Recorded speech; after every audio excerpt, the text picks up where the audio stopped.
A ver si hacemos negocios esta tarde-noche. Y vuelvo a saludar a José Antonio Almoguera, experto en asesoría fiscal y financiera. José Antonio, buenas tardes de nuevo. Hola. Y saludo también a Antonio España, colaborador del Confidencial. Antonio, buenas tardes. ¿Qué tal? Y bienvenido y un placer conocerte y saludarte.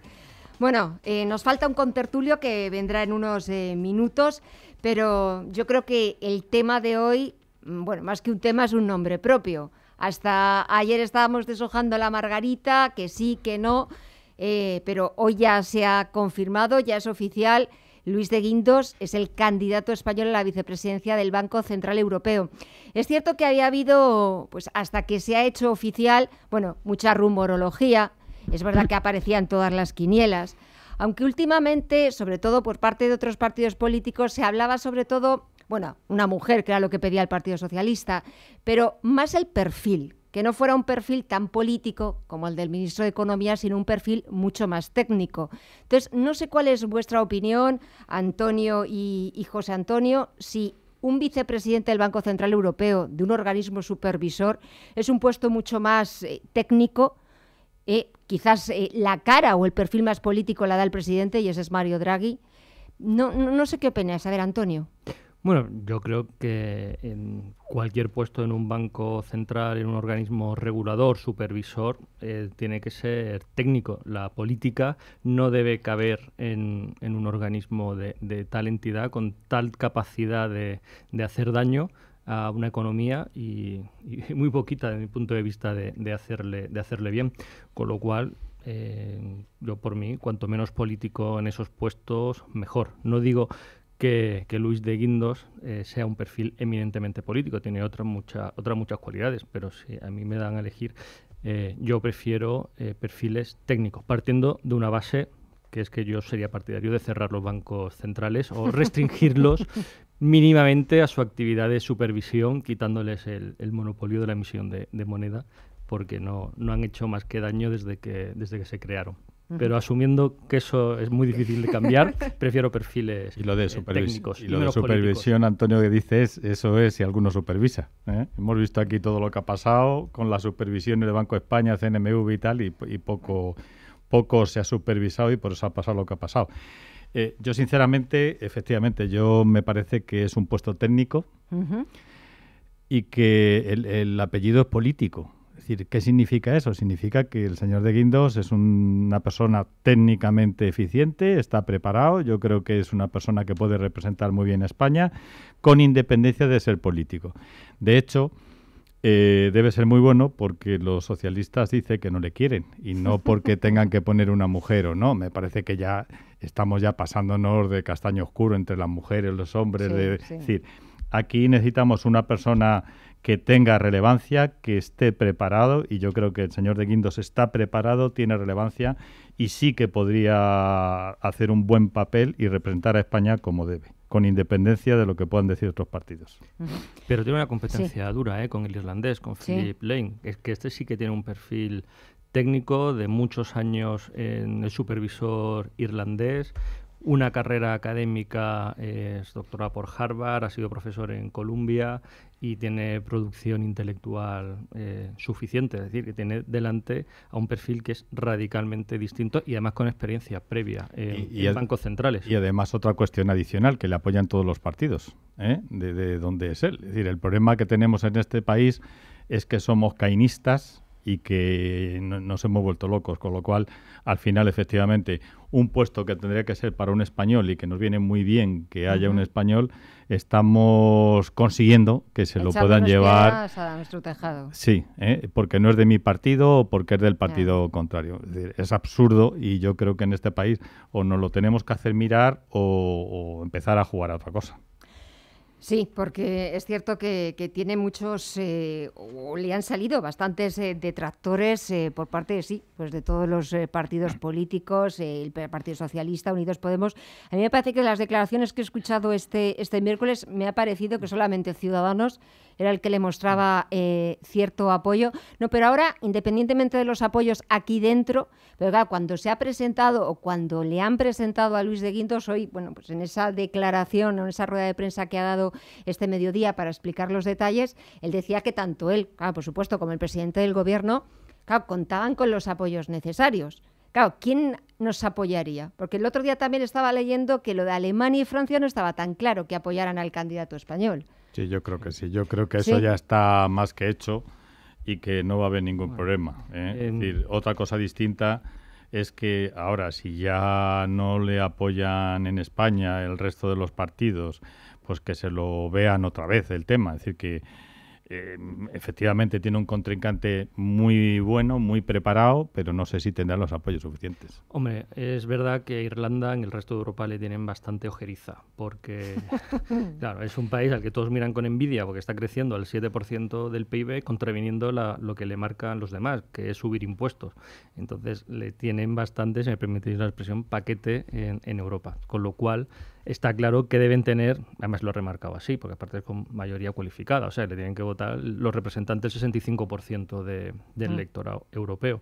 Pero bueno, al final no deja de ser diplomacia. Yo eso es algo también que critico bastante. ¿Por qué tienen que ser esto de un país? El Banco Central Europeo es un organismo europeo, con lo cual deben elegirse sus representantes desde un punto de vista de aquel que mejor vaya a hacer el trabajo para Europa, no para un país en concreto. Yo este tema de alianzas, no alianzas, porque además se convierte en un zoco árabe.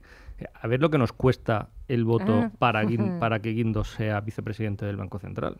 Que no lo sabemos lo que nos va a costar, pero gratis no va a salir seguro. Sí, pero eso en la política y en Europa es siempre, con lo cual vamos a partir de la realidad y la realidad es la que es y no hay quien la cambie. Como cuando hablamos de este país para mejorarlo, que es bajando gastos. Como sabemos que no se va a hacer, pues vamos a partir de lo que hay, que efectivamente, es decir, pero lo que sí es cierto es que se necesita que España esté representado en ciertos órganos y mucho mejor que lo hizo Rato, naturalmente. Sí, lo que pasa es que estos órganos al final son muy de visibilidad, muy de relaciones públicas, pero realmente quien corta el bacalao son los funcionarios de nivel más intermedio, que son los que hacen los papeles. Esos son los que mandan de verdad y ahí es donde deberíamos asegurarnos de tener, si realmente queremos ser influentes, tener influencia, el tener bien posicionados a altos funcionarios. En la capa inmediatamente inferior. Y ahora que hablas de posicionados, porque claro, nada más saberse la candidatura oficial, que todavía falta mes y medio para saber si finalmente el Eurogrupo, los ministros de Economía y Finanzas de la zona euro, le respaldan y le dan su apoyo a Luis de Guindos. Claro, ya aparecen en los corrillos las quinielas de los posibles sustitutas, porque aquí también hay nombres femeninos. Y claro, siempre en primera línea los hermanos Nadal, porque están siempre ahí. Es cierto que Álvaro no está como en muy buenas relaciones con el sector energético, últimamente está metiendo demasiado el dedo en la llaga, pero está Álvaro Nadal, está su hermano que es secretario de Estado de Presupuestos, también se habla de la ministra de Agricultura, que tiene amplia experiencia, es verdad, negociadora en Bruselas. ¿A quién pondríais vosotros de sustituto de Luis de Guindos?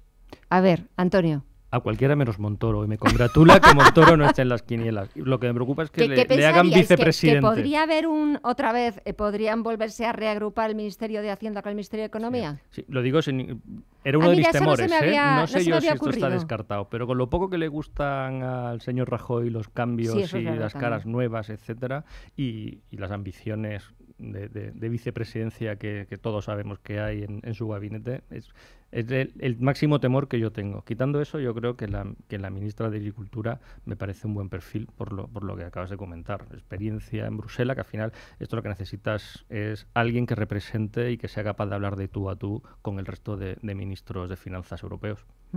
Pues yo creo que a uno de los hermanos, pero si pusieran a Montoro, de verdad que a mí tampoco me importaría, porque entre otras cosas hablaría, se supone, más de economía y menos de Hacienda, que nos tiene acribillados. Cada vez que abre la boca sube el pan, nos quedamos todos ahí esperando a ver a quién le van a hacer la inspección, con lo cual, si le damos otras cuestiones en que pensar, pues lo más probable es que estaremos más tranquilos todos. Bueno, tiene que pensar en esos presupuestos de 2018 que todavía ni tienen fecha, ni se espera, ¿no?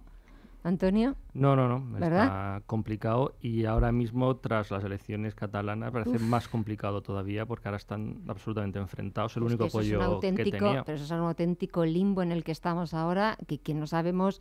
Ya han salido las elecciones catalanas, ya hemos visto el resultado, pero es que ahora mismo esto es eso, estamos en una situación como en un impasse Sí, pero ¿qué problema hay? Es decir, se prorrogan los anteriores, que es lo que se hace siempre. Es decir, o sea, no le das ninguna oportunidad a las cuentas de este año. En absoluto, y además es que ni me preocupa. ¿Por qué? Porque si no salen es porque al resto de los partidos no les interesa. Os recuerdo que todo el mundo está contra el PP, que es lo que hay, y no se dan cuenta que el problema de los presupuestos no es contra el PP o a favor del PP, sino a favor de un montón de gasto que se iba a hacer social, que no se va a poder hacer, que no se va a poder ayudar a un montón de gente, que no van a bajar los impuestos cuando los presupuestos ya estaba previsto, con lo cual, es decir, es absurdo. Es decir, esto es política cuando hablamos de presupuestos tenemos que hablar de economía, que es lo que nos interesa. Además, la economía, que es la que a mí me gusta, la micro, la de a pie, la de que no bajan los impuestos, la que tenemos mayores gastos sociales y tenemos más dinero disponible. Eso es lo que son los presupuestos, con lo cual, pues si no dejan, pues no dejan. Sí, yo comparto la visión de Almoguera de que no es necesariamente malo la prórroga de los impuestos, es decir, de los presupuestos, sobre todo porque eso significará que nos va a subir el gasto más de lo que ya había subido en el presupuesto anterior, y eso no es necesariamente malo. O sea que por ahí estoy de acuerdo. Se puede tirar perfectamente un año más con los presupuestos prorrogados. Ahora, un segundo año es cuando entraríamos en dificultades. Dejadme que salude al tercer contertulio, al que conozco de una anterior etapa de Visión Global cuando estábamos en el Paseo de Castellana. Luis Cazorla, profesor de Derecho Mercantil y abogado. Un verdadero placer volverte a tener aquí. Buenas tardes, Buenas tardes, buenas noches y encantado. O buenas noches, casi ya. Encantado igualmente y disculpadme por el retraso. No pasa nada. Estábamos hablando, si quieres rápidamente, de presupuestos, de esa prórroga, porque estábamos ya poniéndonos en futuribles, hablando de quién podría sustituir a Luis de Guindos al frente del Ministerio de Economía, si finalmente le confirman como vicepresidente del Banco Central Europeo, y Antonio decía que le horrorizaría que pues a Mariano Rajoy se le ocurriera reagrupar el Ministerio de Economía con el Ministerio de Hacienda. Y ahora estábamos hablando del señor Montoro, de presupuestos, etcétera, etcétera. Bueno, eso es una posibilidad dentro de las quinielas. Realmente es solo Rajoy el que sabe cómo se va a resolver esa situación, pero bueno, pues un escenario de nuevo, un Ministerio de Economía junto con un Ministerio de Hacienda y bueno, pues con los precedentes y las implicaciones presupuestarias que eso tendría, pues me imagino que es lo que habrá comentado Antonio, ¿no? Se habrá llevado a lo mejor las manos a la cabeza, incluso. Sí. Da un poco de miedo. Bueno, pues hay muchos futuribles, pues también se habla de Nadal, ¿no? Sí, pero que estamos hablando de los hermanos. Claro, bueno, pues con una serie de medidas en su ministerio últimamente pues ciertamente polémicas, sobre todo en relación con la regulación de sectores energéticos como el gas, como la electricidad, en fin, bueno, cualquiera de las alternativas que se plantean pues genera incertidumbres, ¿no? O espectáculo en el futuro. Porque eso es lo que os quería preguntar. ¿Qué le está pasando a Álvaro Nadal con el sector energético, con las eléctricas, con las gasistas? Es que a lo mejor hasta el momento nadie se había atrevido a meter el dedo en la llaga o a decirles 4 cosas bien dichas. A ver, Antonio. Porque esto parece una guerra totalmente declarada.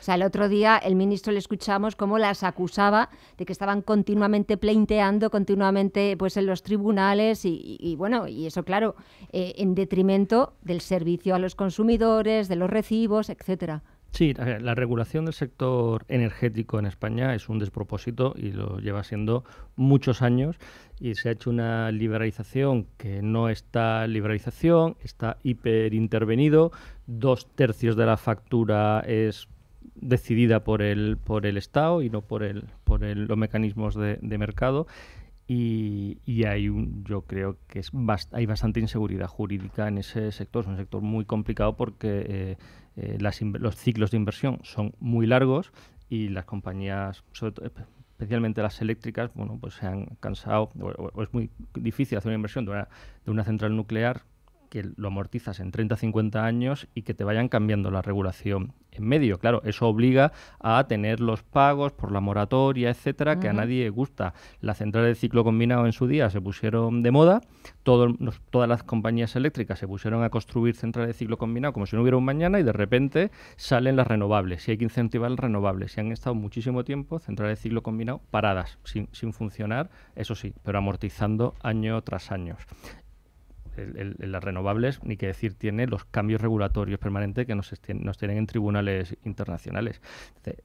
Lo que no se puede pensar es que esto se puede resolver de la noche a la mañana cambiándole la retribución a las compañías, que probablemente es un tema que haya que verlo y analizarlo y estudiarlo por un equipo técnico con tiempo, no de la noche a la mañana levantarme y decir que les corresponden 70 a 100 millones menos de euros a cada una por la retribución a las distribuidoras. Desde luego está demostrando poca capacidad de negociación, por eso yo creo que para Europa no sé si es lo más adecuado. Luis. Yo creo que en el sector energético se mezclan muchas cosas. En primer lugar, un proceso de liberalización que empieza fundamentalmente en el 97, que lleva a un sector en el que hay determinados tramos que son regulados y otros, como decía Antonio, que están en mercado. Pues está en mercado la generación y la comercialización, los dos extremos de la cadena, y los que están en fases intermedias, distribución y transporte, son sectores regulados. Es un sector en el que además se han sucedido reformas seguramente a modo de parches, no lo suficientemente reflexionadas y sobre unas motivaciones en muchas ocasiones políticas y no basadas en una reflexión sobre las necesidades energéticas en nuestro país, y eso lleva a que pues somos una isla energética, en fin, no las plantas nucleares no las queremos, apostamos por las renovables, y las renovables son unas energías muy caras, subvencionadas, y que encima a quienes gestionan el sector eléctrico conocen que no son nada fiables en el sentido de que te producen energía eléctrica cuando el sistema no la necesita, ¿no? Con lo cual tenemos un sistema muy complicado. A partir de ahí me da la sensación que con las grandes compañías energéticas y eléctricas se está produciendo lo que se ha producido hace años con el banco. Empiezan a ser vistos como los malos de la película, y al final todo esto no es una historia de buenos y de malos, es algo bastante más complejo. Y a mí me llama la atención que se critique a compañías eléctricas por acudir a los tribunales. Hombre, es el derecho a la tutela judicial efectiva, el artículo 24 de la Constitución, y pueden acudir tantas veces como quieran, porque entre otras cosas pagan tasas por no ser personas físicas, y entre otras cosas, si se pierden de manera torticera o de manera poco responsable, hay una cosa que se llama costas, ¿no? Con lo cual podrán acudir todas las veces que tengan que acudir, y eso no es un perjuicio adicional, más aún cuando se producen constantes reformas normativas metidas, como las que van a venir ahora, en disposiciones adicionales de normas que no tienen que ver nada y que tratan de sacar unas cantidades de dinero cambiando las reglas del juego a posteriori, ¿no? Pues hombre, desde la perspectiva de esas compañías yo entiendo que acudan a litigar, es el mínimo derecho que les queda. José Antonio. Sí, bueno, yo creo que ya han dicho todo Antonio y Luis. Está muy claro que el tema del cambio continuo de la normativa es lo que está afectando a las eléctricas, a todo el mundo. Pero no obstante, es decir, os recuerdo que las eléctricas ganan mucho dinero, es decir, que tampoco es que estemos yendo contra las personas es decir, contra las sociedades que ganan poco dinero, y además en muchas de estas compañías eléctricas, que son un poder en esencia, hay muchos políticos que han ido saliendo de la administración y se han ido metiendo en los consejos, con lo cual ese poder que de alguna forma tienen es lo que están perdiendo ahora con Nadal, ¿no? No obstante, vuelvo a decir, aunque lo estén perdiendo con Nadal, llevan razón. ¿Por qué llevan razón? Porque no se puede estar continuamente cambiando la normativa y, como bien ha dicho Luis, en medio del partido, en cuyo caso ya no sabemos nadie qué hacer, y menos ellos, que no saben si suben o bajan, y bueno, es decir, que no hay una política clara, determinada por parte de este gobierno, que es lo que me imagino que están pidiendo ellos. Muy breve, porque ya nos queda poquito tiempo. ¿Qué os parece ese acuerdo al que han llegado en Alemania, esa gran coalición? Yo estoy leyendo ahora mismo que el líder socialdemócrata deja la presidencia del SPD tras ese pacto de gobierno con Merkel. José Antonio, 136 días que han estado desde las últimas elecciones discutiendo, negociando, cediendo, y al final han llegado a un acuerdo en beneficio del país y de una gran coalición en Alemania. Bueno, es que son alemanes. Que eso, si fueran españoles, no sería. Y además el líder del SP se va porque su ética se lo determina. Es decir, dijo que no iba a hacer coalición, se ha hecho coalición porque el país lo determina y el país lo pide, y él se ha ido. Es decir, eso en este país es imposible. Aquí no se hace coalición, estábamos hablando de los presupuestos, ni para algo que nos viene bien a todo el mundo, para tener mayor dinero disponible para todo el mundo. Por lo tanto, me parece fenomenal y a ver si tomamos medidas de ellos. Antonio. Parafraseando a Pablo Iglesias, pasa que lo hacía respecto a Chávez, yo diré, qué envidia me dan. Qué envidia me dan. Es verdad, hemos visto espectáculo lamentable. Y aparte, Merkel cediendo el Ministerio de Finanzas. Sí, sí. Entre las muchas cesiones, pero cediendo el Ministerio de Finanzas, que eso ya es hablar en mayúsculas y hablar en voz muy alta.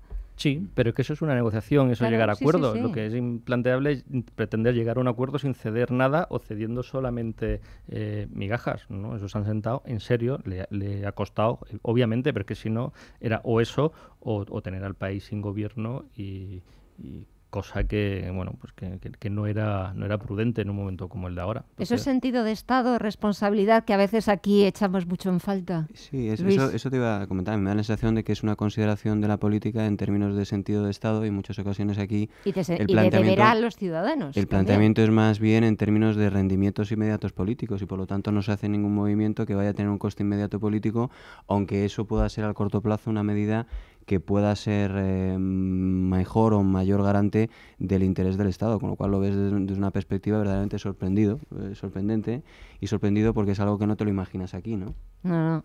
Aquí es lo que decía José Antonio, o sea, está el tema, que ahora es verdad que llevamos unos días en los que no se vuelve a hablar o no vuelve a salir a la palestra el tema de los presupuestos de 2018, pero es que estamos a 1 de febrero y ni hay unas cuentas para este año, no sé si seguirán las conversaciones, aunque sean a puerta cerrada, entre las distintas formaciones políticas. Hay absolutamente nadie sabe nada. No, vamos, estoy seguro que no siguen porque no quieren presupuestos. Es decir, es una lucha interna de los partidos políticos, cosa que en Alemania no ha pasado. En Alemania gobiernan para todos. Aquí ni se gobierna ni nada. Aquí lo que se hace es luchar entre unos y otros y dejar que esto funcione como pueda funcionar, que casi es mejor cuando no hay políticos. Señores, ¿alguna cosa más para añadir? Nada más, no, que no entiendo la actitud, en este caso de los socialistas, pudiendo ganar tiempo con unos presupuestos para seguir recomponiendo el partido y quitándole votos a Ciudadanos, ¿no? A Podemos en este caso. Sí. No entiendo el cálculo que hacen, la verdad. No hay tiempo para pensar en eso, la memoria histórica es lo que nos lleva es lo a que todos. tiene. Luis, ¿alguna cosa? Sí, pues que sorprende determinados planteamientos en el sentido de que podría ser un tiempo aprovechado para reforzarse y coger fuerza y que tensionar de nuevo y, bueno, en fin, no se entiende ese cortoplacismo, pero bueno, es lo que hay. Señores, José Antonio Almoguera, Luis Cazorla y Antonio España, de verdad a los tres muchísimas gracias, bienvenidos en esta nueva etapa de Visión Global, espero que lo paséis estupendamente y espero volver a veros la próxima semana. Que descanséis, hasta la semana que viene. Hacemos una pausa y enseguida volvemos.